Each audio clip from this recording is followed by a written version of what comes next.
3 दिन से गायब था लाडला बेटा, आने लगी घर से दुर्गंध, आंगन खोदा तो जो निकला देखकर सबके होश उड़ जाते हैं। नमस्कार दोस्तों, स्वागत है आप सभी का एक बार फिर से। बड़ी वारदात निकलकर सामने आ रही है नई दिल्ली जगतपुर इलाके, जहां पर एक नरेंद्र नाम का लड़का रहा करता था। वह अपनी मां के साथ में रहा करता था। दरअसल बता दें कि आज अचानक से ही उसकी बहन गायब हो जाती है। अपनी बहन से वह काफी ज्यादा प्यार करता था। उसकी बहन उससे 2 साल छोटी थी। अपनी बहन के बारे में अपनी माँ आसपास के लोगों से पूछना शुरू कर देता है। हर कोई उस लड़की को ढूंढता है। काफी बार ढूंढने के बाद में भी लड़की नहीं मिलती है। 10-12 दिन के बाद में लड़की काफी बुरे हालात में खेत में मिलती है। उसकी मौत हो चुकी थी। ये शंका जताई जा रही थी कि किसी ने उसकी हत्या कर दी। माँ का रो रो कर बुरा हाल था कि उसकी बेटी की इतनी निर्मम तरीके से हत्या किसने कर दी, जिसके पश्चात में वह पुलिस भी इस मामले में छानबीन करती है, पर पुलिस के हाथ में भी कुछ नहीं लगता है।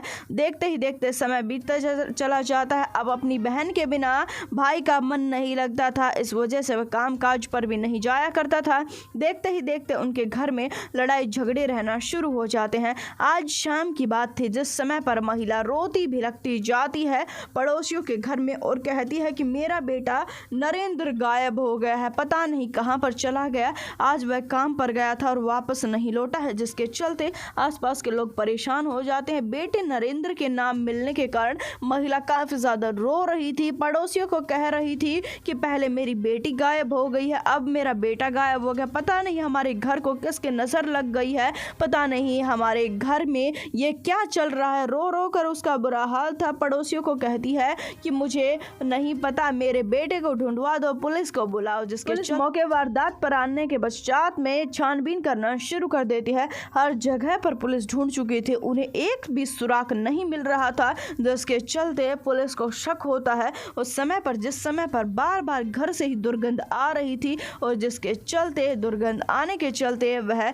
घर की छानबीन करना शुरू कर देते। अच्छे से छानबीन करने पर आंगन की मिट्टी को खोदा जाता है। आंगन की मिट्टी को जैसे खोदा जाता है, एक ऐसे सच्चाई सामने आती है, जानकर आप हिल जाएंगे, आपके पैरों तले से जमीन खिसक जाएगी। दरअसल बता दें कि आंगन की मिट्टी को खोदने पर काफी गहरे खड्डे में उसके लड़के की लाश मिलती है। महिला अपने बेटे की लाश को देखकर इतने सदमे में आ जाती है कि उसे बार बार चक्कर आ रहे थे, वह बार बार बेहोश हो रही थी। उसका रो रो कर बुरा हाल था। इतना बुरा हाल हो जाता है कि उसे हॉस्पिटल में भर्ती करवाना पड़ता है, जिसके चलते पुलिस महिला के पास में आती है। उसके बयान दर्ज करने के लिए उससे पूछने लगती है कि हमें पता है कि आपके लिए काफी दुख की बात है कि आपके बेटे की इस हालात में लाश मिली। पुलिस कहती है पर हम हमारी ओर से पूरी कोशिश करेंगे आपके बेटे के हत्यारे को ढूंढने की। उसी समय पर पुलिस के पैरों तले से जमीन खिसक जाती है। महिला का जवाब सुनकर महिला कहती है कि मेरा कौन बेटा है, मेरा कोई बेटा नहीं है, अभी तो मैं कुंवारी हूँ,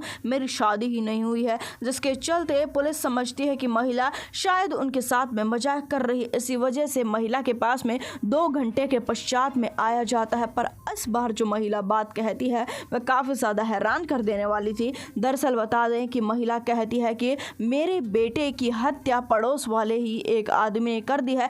थोड़ी देर पहले अपने आप को कुंवारी बता रही थी, उसके बाद में बताती है कि पड़ोस वाले आदमी ने उसकी हत्या की है। अब पुलिस को शक हो चुका था। दिन में करीबन 10 से 12 बार उसके बयान दर्ज किया जाता है। महिला कुछ अलग ही बयान दे रही थी, कभी बातों को भूल रही थी। उसकी मेडिकल जांच करवाई जाती है, उससे सख्ताई से पूछताछ की जाती है। मेडिकल टेक्नोलॉजी के जरिए उससे सच्चाई उगलवाई जाती है, तो सच्चाई सामने आती है कि महिला की दिमागी हालत ठीक नहीं है। वह बार बार चीजों को करके भूलती है। उसने सबसे पहले अपनी बेटी की निर्मम तरीके से हत्या कर दी, उसके पश्चात में उसने अपने बेटे की हत्या कर दी और महिला इस प्रकार से रो रही है मानो कि उसे हत्या के बारे में कुछ पता ही ना हो। सख्ताई से पूछताछ करती है पुलिस से, तो भी महिला कुछ भी नहीं बता पाती है। दरअसल बता दें कि महिला के दिमाग में चल रही गतिविधियों की वजह से महिला बार बार ये सारी बातें भूल रही थी। पुलिस को समझ में आता है कि महिला की दिमागी हालत अब ठीक नहीं है। इस समझ में आने के बाद में अब महिला को गिरफ्तार कर लिया। पुलिस को ये समझ में आता है कि जिस समय पर महिला को कोई याद दिला देता है कि आपकी